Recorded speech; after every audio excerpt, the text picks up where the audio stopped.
10 years have passed since the new Jim Crow was first published. It has been an astonishing decade. Everything and nothing has changed.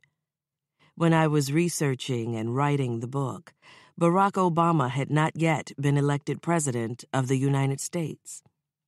I was in disbelief that our country would actually elect a black man to be leader of the so-called free world. As the election approached, I felt an odd sense of hope and dread. I hoped against all reason that we would actually do it, but I also knew that if we did, there would be a price to pay. Everything I knew about this country through experience and study told me that we, as a nation, did not fully understand the nature of the moment we were in. We had recently birthed another caste system, a system of mass incarceration that caged millions of poor people and people of color and relegated millions more to a permanent second-class status.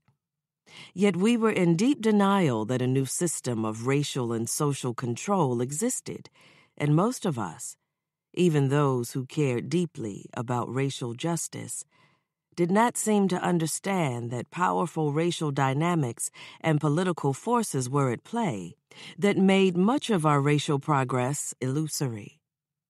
We had not faced our racial history and could not tell the truth about our racial present.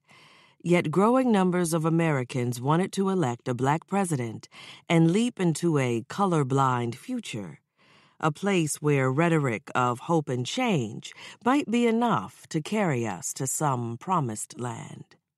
I stood in line with hundreds of others to cast my ballot in early voting. I remember the jubilance in the air, black people smiling and nodding at each other. Parents brought their children to the voting booth to watch them cast what they hoped would be in a historic vote.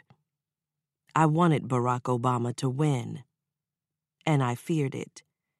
I worried that if a black man were elected President of the United States, our nation would sink further into denial, and no one would listen to the message that I felt desperate to convey. We are not free of our racial history. To the contrary, a new caste system has been born again in America.